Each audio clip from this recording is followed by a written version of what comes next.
Hello there. This honestly is not something I expected to happen. A an implosion, let's say, of diplomatic relations between Ukraine and the United States at this juncture didn't really seem realistic considering the US is bankrolling Ukraine to a very large extent. Trump mentioned $350 billion, but I couldn't find where he got that figure from, I'm afraid. If anyone could find, I would be very interested to find it. On the other hand, I did find that Congress basically appropriated a bit, I believe, 180 billion, of which about 120 goes directly to help Ukraine. Which is still the highest of any country, also more than the EU gives combined. I'm talking specifically about the European Union. If you go by everything that each member state takes plus what the European Union as an organization gives, then I believe in total they might have more. Anyway, the crux of the matter is the US is basically the single most important sponsor of Ukraine in the war with Russia by far. And they absolutely can't afford to have a falling out with them. So did Zelensky call US Vice President JD Vance let's say, an inappropriate term for a female dog? Well, the how to put it? Interpretation can vary. So he was whispering something that can be interpreted as either the female dog insult, but it could also be an expression of frustration, saying effing whatever. Basically, yeah, it's nothing nice. However, it could also be frustration. It doesn't necessarily have to be an insult. It is a breaking of protocol regardless, I'd say. What's more important is that during the entire conversation they had, you could see that they couldn't agree on anything. Basically, Zelensky came in with, how to put it, the figures that favor the narrative that Ukraine is winning, that they're the good guys in the war, and that with just more one-sided support from the US, then they can win it and push Putin back. On the other hand, the White House crew clearly came with a different playbook. They have different ideas about what's actually going on and what should happen from now on. Essentially saying that the war has been destructive for both sides, that the Ukraine is in dire need of peace because they are basically out of personnel. They're forcing people, conscripting people to fight because they're out of soldiers, and that the best move forward is basically to broker peace. On the basis that Ukraine doesn't join NATO and that Russia backs off from some of the territory and keeps some. Presumably, they'd very much want to keep the Donbass where the Russian-speaking people are. That Ukraine was accused of bombing and ending because they were not Ukrainian enough, I guess. I honestly didn't dig too deep into the conflict in the Donbass specifically, but there are accusations, especially of the Azov battalion, that has, of course, shown imagery of the 1930s Germans. A lot of them have been known to be fans of the Austrian painter guy. The founder of the Azov battalion was as well. And honestly, how to put it, Austrian fans, let's say, Austrian painter fans, is an image that they really couldn't shake, particularly if you remember they invited Zelensky to Canada, and Trudeau brought in a veteran of the World War II fight against the Russians. And turned out that he was indeed a, let's say, a very particularly heinous, a member of a particularly heinous unit of the 1930s German regime, the National Socialist Workers' Party of Germany regime. So they actually had a standing ovation for him, Zelensky was clapping, and this helped cement the whole image thing, which incidentally is something that Zelensky may well not share ideologically, because he personally is Jewish, and I believe he said that he had family members who were ended by the fans of the Austrian painter. I love speaking on YouTube, it's so much fun. Anyway, so he may well be utilitarian in supporting the Azov Battalion and others of the same ilk, but that doesn't mean that it's not a terrible image and something that I personally wouldn't want to support at all. I kind of get the feeling that not liking the backings and leanings of the Ukrainian regime kind of gets you labeled a Russian asset or some such. And I am definitely not. Putin is a dictator, he kills journalists, he kills his opposition. He is not a very nice guy. That said, I am not at all in favor of the people backing Zelensky either. We're talking here about the EU, which has been exceedingly censorious, and banning the opposition is something they openly consider. We're talking here about the BlackRock and Vanguards of the world who have, how to put it, have deals to be the advisors and sort of the managers of funds of the reconstruction of Ukraine, giving them a lot of power to enact all of the nice plans for the future. So expect a digital prison, in my opinion, or at least as much of one as they can make it, you know? Crisis is an opportunity to these people, as they constantly remind us. All in all, this disagreement between Zelensky and the Trump administration seems almost inevitable if you think about it like that. Zelensky is up to his ears in the schemes of the corpo globalist types that I've just mentioned, and Trump is basically the biggest enemy. So Trump basically wants to end the fight because he basically says there's no gain from it. You're not going to be able to wear out Russia. They have a huge population. They can just keep throwing people at you, and we're just, all of us, losing money, losing lives, and it's all in vain. That's kind of the take from him. He said so multiple times, and to him, the solution for this conflict should be get peace done as soon as possible, so long as it is actually viable to get Russia to compromise, which means to stop the war and to retreat to a certain extent from the territories that they actually conquered. Once again, I don't think that Trump expects them to give it all back, but probably some concessions. On the other hand, the corpo types basically say, well, I think a part of the problem is that Russia isn't really going along with the corpo worldview. So basically, they're an ideological adversary to the people who want to have a one polar world, which is something from a BlackRock presentation, incidentally, where basically they want everyone to be on board with the same banking system, the same currency system, CBDCs, etc. They kind of want the digital scheme everywhere worldwide. A tyrant like Putin, who may not be a good guy, but he's not a their guy, is stuck, like a bone stuck in your throat. So what do? Well, they take the opportunity, I guess, with Zelensky and Ukraine to get rid of him if they can. They have long since said that their goal for this war is a regime change in Russia.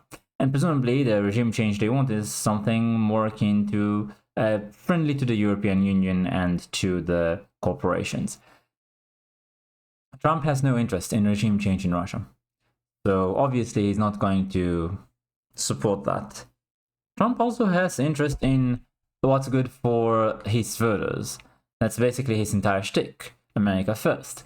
And basically saying, well, I believe from the 120 billion that they gave Ukraine, about 4 billion is loans and such, things that they'll have to be repaid, and the rest is basically just kind of like a gift. They're grants. Basically, Ukraine owes nothing for them. And Trump wants to end this not only with a peace agreement to end the conflict and stop people from being gone.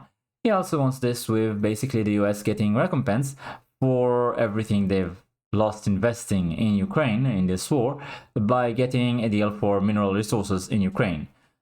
So that basically the US won't come back empty-handed from this conflict after everything they've given Ukraine. And this is understandable from an American first perspective, basically doing what's good for his voters. Now, Zelensky doesn't seem to appreciate that. I suppose he could be called Ukraine first, except, like I said, I don't think his backers and partners are very Ukraine first. I think they are very, very selfish in this. There is the footage of the insult that Zelensky paid JD Vance. You should be thanking the president for trying to bring it into this conflict. Have you ever been to Ukraine? Did you see what problems we have?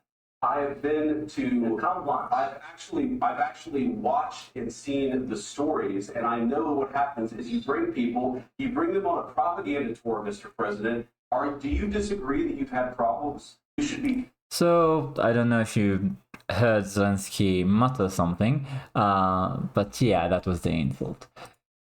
Lindsey Graham calls for Zelensky to resign after years of support from the US Senator. Basically, the bipartisan, let's say, support amongst the Union Party, the war hawk types in both parties, is breaking down now. Basically, if you're a Democrat, then you are saying that Trump and JD Vance are absolutely disgraceful to the hero Zelensky. And if you're a Republican, you're saying that Zelensky is ungrateful and rude and basically should step down. Now, you also have the angle of people within Ukraine calling for Zelensky to resign. So, Alexander Dubinsky, Ukrainian member of parliament that calls for Zelensky's impeachment amid Trump fallout. Basically, this guy says, this is a diplomatic failure. Quote, the events of the past hours, the public humiliation of Zelensky at the White House, Trump's acknowledgement of Zelensky's diplomatic failure, and Ukraine's loss of unconditional US support have marked the final act of the regime's collapse, he wrote. But Zelensky has not only failed in foreign policy, he has driven the country into a state where anyone who disagrees with his course faces repression. Dubinsky demanded an emergency session of the Ukrainian parliament to initiate impeaching proceedings against Zelensky, citing the following reasons. 1. The failure of foreign policy, which led to Ukraine's international isolation and the loss of allied support. 2. A lost war, which is a result of incompetent leadership and catastrophic decision. And 3. Violations of citizens' rights and the usurpation of power, manifested in the suppression of the opposition, persecution of dissenters, and authoritarian rule. I believe Zelensky has basically outlawed 11 different Russian parties. Not Russian, like pro-Russian parties, let's say. At least that's the figure I managed to read. Dubinsky said basically Zelensky thought he could rule Ukraine through force. Now he has lost. Ukraine must decide, will it continue its free fall into the abyss, or will it begin the fight for true independence? This guy, of course, is pro-Russian. He was, let's say, investigated by Ukraine for, what was that? A Russian-linked foreign influence network that he had ties to that. Tied to fellow People's Deputy, huh? Maybe People's Party or something? I have no idea what People's denotes there. Anyway, Andriy Derkach. He was accused of interfering in the 2020 US presidential elections, Reuters reported. The Russian collusion thing with the 2020 elections, the Democrats had 1 billion investigations and they couldn't find anything. They found, what, $20,000 or something? A couple of tens of thousands of dollars of Facebook ads. And mostly unrelated to the election. That was from the Mueller report, I believe. So I'd call it a nothing burger. As for the question whether he is aligned with Russia against Ukraine, I'm presuming if they could prove it, they would have already thrown him in jail, considering they accused him of it in 2021, so years ago. In fact, he faced a 2-month arrest in 2023 on suspicion of state treason, accused of spreading misinformation about Ukraine's political leadership, but again, nothing happened to him, so presumably they have no proof. It's not surprising that Zelensky would call the opposition a, Russian asset once again, because, quite frankly, he seems to have dwindling support. Trust, according to, let's say, the most favorable polls for him, has dropped to around 50%. Used to be much, much higher. I believe it was in the 70s or 90%. And of course, there's the polls that Trump cited, which lean on the worst side, which are probably pro-Russian. They talk about him actually having 4% approval rating, which is a staggeringly low percentage of approval if true. So the idea that Zelensky has a personal stake in not accepting Trump's proposal considering it includes an election, a round of elections prior to the agreement, basically, as a condition to it, understandable. If there is a peace agreement as things stand right now, probably Zelensky is going to lose power and perhaps even face a huge backlash if the unfavorable polls are actually true. The problem I sort of face trying to give you the truth in all of this is that basically we have really two sources of news here. One is the official narrative from, let's say, the Europe and BlackRock backed media, and it's so one-sided that they really wanted to ban Russia Today and all sorts of Russian-backed channels so that you couldn't read them, and knowing that they are state propaganda from Russia, decide for yourself what's true and what's not. They wanted to just block you from doing so. And I believe when Tucker Carlson went and interviewed Putin and basically let people judge from themselves, from the horse's mouth, as it were, he didn't give him a fluffy interview. He didn't just go and give him the most favorable questions. He went and had an in-depth discussion that was very long, and he was basically labeled a Russian sympathizer as well. So they are very one-sided. There's also been a spate of, let's say, ending people suddenly when they talked against Ukraine. We're talking both locals and content creators and such. Ukraine also had certain people in power that were very willing to threaten anyone who would speak out against them in favor of Russia, globally, incidentally. So I don't think there's actually follow-up on that, but they did threaten. I can't say that I like any of the sides. I'm not invested in the conflict. I don't live in either country. I don't have a horse in this race. I just say both of them act very undemocratically. Both of them are very suspicious. And I do feel as though, the way this conflict seems to me is kind of similar to the Cuban Missile Crisis, if you remember. Basically, the US went, if you keep the missiles on our border, it was, of course, the USSR that put them there, then we'll go to war with you. And nobody batted an eyelash. It was the expected reaction, and everybody justified them. And Russia blinked and pulled back the missiles, and there was no war. And now, basically, you had NATO going, we are going to put missiles on your border with Ukraine. And Russia said, if you do that, we're going to go to war with you. And NATO didn't agree, and there was war.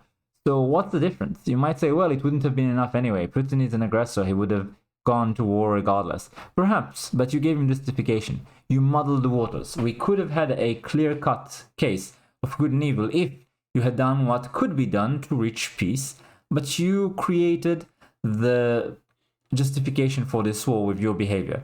So I do believe, and when I say you, I mean, of course, the Western powers like the EU and I believe the UK in particular. Boris Johnson went there and basically torpedoed the deal, saying we'll support you if you don't have the peace deal that was sort of being brewed between Russia and Ukraine before the war started, on the basis that Ukraine does not join NATO, of course. Basically, it all stinks, in my opinion. And I am in favor of ending the war. I just hope that, first of all, that people will stop dying there, and secondly, that the people of Ukraine are happy with the country that they have once it's rebuilt. Because, to me at least, the idea that the people in charge of their building, essentially, in an advisory and, let's say, fund managing role, but still, that's a lot of power, are BlackRock, the corporation that is well known for forcing behaviors. I am totally in favor of Ukrainian citizens deciding their own behavior. Thank you very much. I don't need neither Putin nor BlackRock to decide it for them. Thanks for watching. Like, comment, subscribe, and I'll see you next time.